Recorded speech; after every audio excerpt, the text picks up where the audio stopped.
Assalamualaikum warahmatullahi wabarakatuh.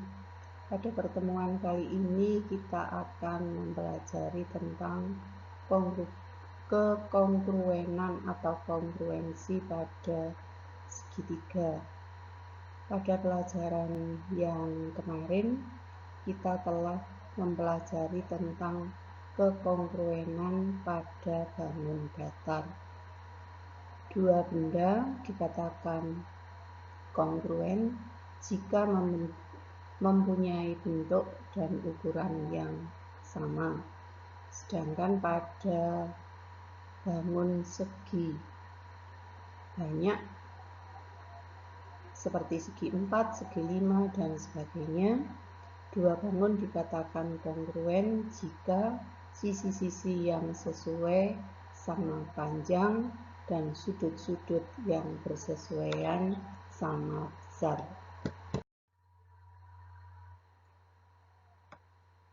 Kongruensi pada segitiga. Dua segitiga disebut kongruen jika sama, ketiga sisi yang bersesuaian sama panjang, dan ketiga sudut yang bersesuaian sama besar. Contohnya, disajikan segitiga ABC dan segitiga PQR dengan diketahui AB sama dengan QP, AC sama dengan QR, dan BC sama dengan PR.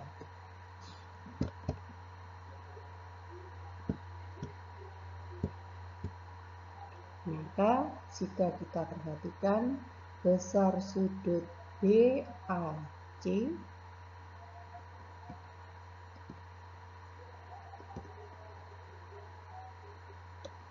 ini akan sama dengan besar sudut PQR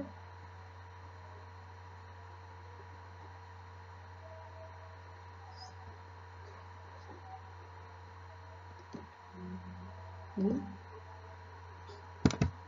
besar sudut ABC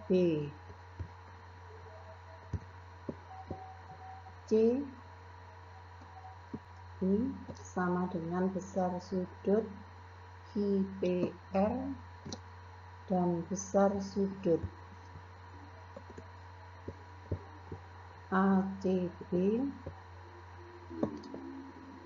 sama dengan besar sudut QRP.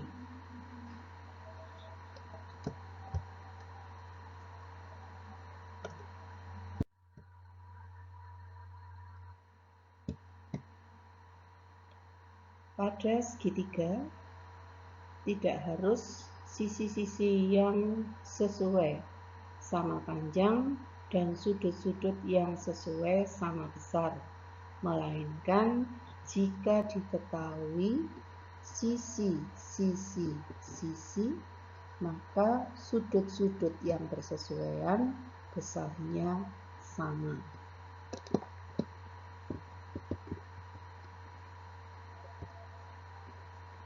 Sudut-sudut yang bersesuaian besarnya sama. Yang kedua, jika diketahui sisi sudut sisi, maka kedua segitiga tersebut sudah menunjukkan segitiga yang kongruen. Ketiga, dengan memperhatikan sudut sisi sudut kedua sisi yang lain dan satu sudut yang belum diketahui, tidak usah kita perhatikan, ini sudah menunjukkan bahwa kedua segitiga itu kongruen. Sedangkan yang keempat, jika diketahui sudut-sudut sisi atau sisi sudut-sudut, maka kedua segitiga tersebut sudah menunjukkan segitiga yang kongruen.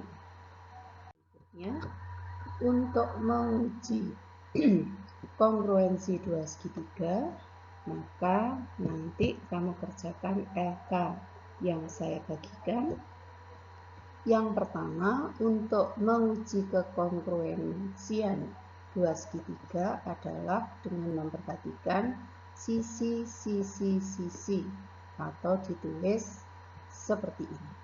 Jadi jika sisi dari kedua segitiga itu sama, maka kedua segitiga tersebut sudah bisa dikatakan kongruen.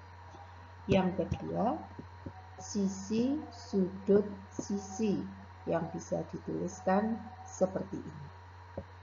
Yang ketiga, sudut sisi sudut.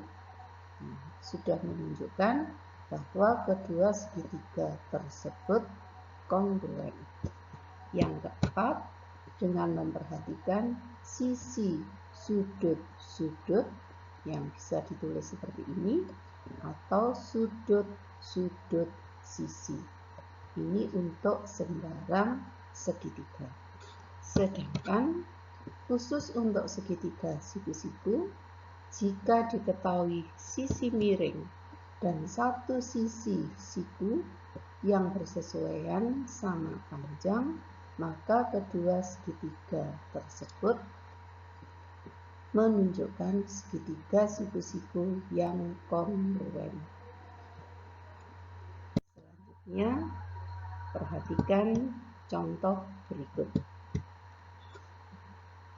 Pada gambar bisa kalian lihat terdapat segitiga ABC dan segitiga EDC.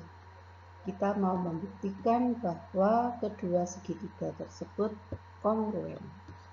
Dari gambar diketahui bahwa panjang AC sama dengan panjang EC. Sisinya, panjang AC sama dengan panjang BC. Sudah diketahui dengan diberi tanda pada gambar. Berarti ini menunjukkan unsur atau kriterianya sisi. Yang kedua, panjang BC sama dengan panjang DC. Juga diketahui pada gambar.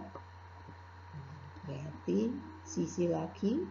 Sedangkan yang ketiga, karena AB dan ED tidak diketahui, maka kita tidak bisa menyatakan bahwa kedua sisi tersebut panjangnya sama. Sehingga sekarang yang kita perhatikan apa? Yang kita perhatikan adalah sudutnya. Besar sudut ACB sama dengan besar sudut ECD. Kedua sudut ini besarnya sama karena keduanya bertolak belakang. Nah, dengan memperhatikan kriteria ini, sisi, sudut, sisi, maka segitiga ABC dikatakan kongruen dengan segitiga EDC.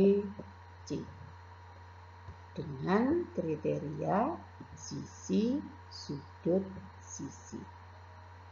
Sampai di sini jelas? Contoh kedua. Disajikan gambar seperti ini.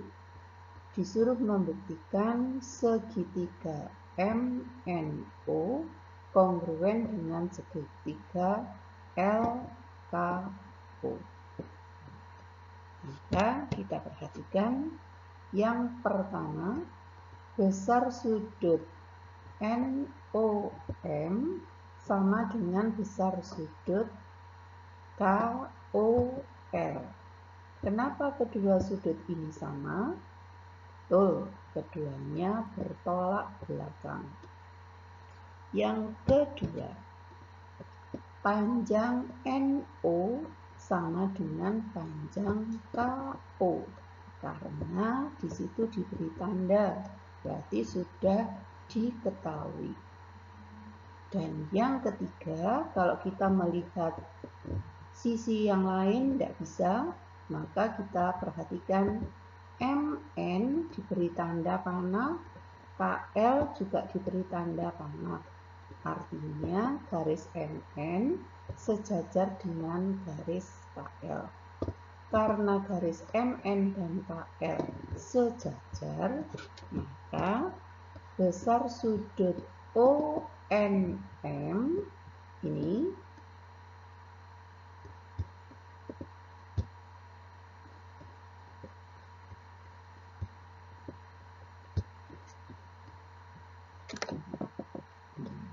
sama dengan besar sudut OKL.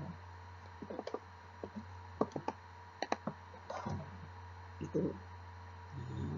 Sehingga kita bisa menentukan kriterianya.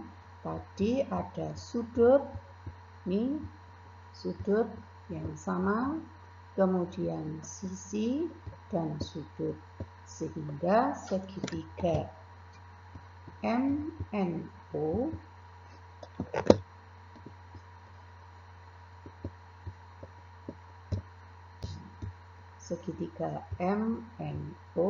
dikatakan kongruen dengan segitiga LKO karena memenuhi sudut ini tadi bertolak belakang, sisi sudah diketahui, dan sudut lagi yang keduanya merupakan sudut dalam berseberangan. Sampai di sini, bagaimana?